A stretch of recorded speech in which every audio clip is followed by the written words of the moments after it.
Trust your instincts and make judgments on what your heart tells you. The heart will not betray you. Don't trust rosy-colored quotes, not very instructive. Neuroscience, psychology, history, and your daily basic experiences demonstrate the depth and evil of the human heart in its most basic instincts. Before you think that I have lost hope in people or misunderstand that I am selling you despair, you must know there's two sides to every coin. Understanding our shortcomings and instigating awareness to our evil drives will initiate favorable circumstances to manifest the better angels of our nature, which is why I prefer gray-colored quotes. No tree, it is said, can grow to heaven unless its roots reach down to hell. Humans tend to dehumanize. Brain scan studies have shown that humans often see people of certain minority groups as being less than human. Whenever participants were shown pictures associated with poverty, addiction, or homelessness, the brain reveals less neural activity, in contrast with people of a higher status. Dehumanization is present throughout the entirety of history, mostly as a tactic, unfortunately. The process of depriving an individual of human qualities. In order for a minority group to become ostracized, the ego of the majority has to be assured of its own greatness. The majority needs to confirm that every other group is inferior. This can easily lead to genocide. Surprise, surprise. We all witnessed how the brave Palestinian brothers got obliterated by the Israeli government. When I was making my research, I saw a headline from the Los Angeles Times. What does it feel like to be dehumanized? Just ask any Palestinian. People use dehumanization to justify greed, violence, and abuse, thus committing horrific crimes. I hate politics and I never mention it, so consider this as an exception to a humane approach towards the Palestinian brothers. The big question is, how do you solve an immemorial, universal problem that is increasing? You just handle your end. Recognize that other people have thoughts of their own and are capable of feeling complex emotions. Duh. The author Waits Adam points out, dehumanizing is at its climax due to not only the media, but also to the lack of human touch in basic transactions. So we have to pursue the need for a connection because ultimately that's how you overcome dehumanization. Being able to connect with a single person can profoundly affect our behavior towards them. So next time you see a homeless guy eating the grass from hunger, pay him a meal. Don't take him to mow in your backyard, for God's sakes. People are often dogmatic and hold strong to their beliefs. I always thought of beliefs as concrete, as the ground we're standing on. If you're challenging or changing someone's beliefs, you understand why they're not going to be on board right away.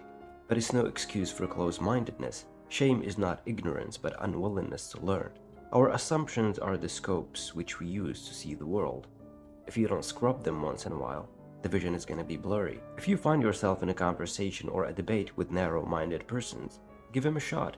Try administering factual arguments, but if it doesn't work, don't ever bother again. It's like injecting a vaccine to the dead. I'm gonna get off my high horse and admit that sometimes I see facts that contradict my views as undermining my sense of identity. But it's just a normal human tendency to be overconfident. So how do we fix this? Growth and motion are two words that accurately describe life. You may not be the same person next year. If you're so unwilling to change your fixated points of view, you're missing out on every growth opportunity. Evolution itself is built on difference, changing the very core concepts of our thought process. I would advise reading books because they challenge the perspective, but you don't have to. You have access to every information right in your pocket. It's not for texting only. We are sexually attracted to people with dark personality traits. How can you tell when a politician is lying? Well, he's moving his lips. Classic joke. It's enough proof that most elected leaders embody psychopathic traits. Evidence suggests that men and women are sexually attracted, at least in the short term, to people displaying the so-called dark triad of traits: narcissism, psychopathy, and Machiavellianism, thus risking further propagating these traits. One study found that a man's physical attractiveness to women was increased when he was described as self-interested, manipulative, and instinctive. One theory is that the dark traits successfully communicate mate quality in terms of confidence and the willingness to take risks.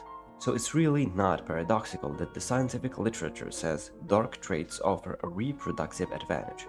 A study found that genes linked to antisocial personality traits are associated with reproducing earlier and having more children, suggesting that those with less care for others have more offspring. More children could be a good thing, doesn't necessarily have to be.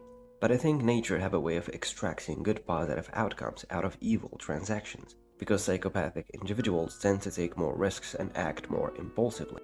As an outcome, they start reproducing earlier in life and have more children over time.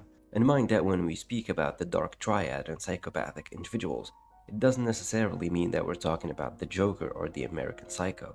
This isn't Netflix. This is real life, hence dumb individuals. We should understand why we're attracted to such traits and work on self-awareness. Before you call someone a hoe, remember that we're talking about basic human instinct, not a choice. However, we can choose not to act on it and build relationships with trustworthy and respectful people, and be trustworthy and respectful ourselves.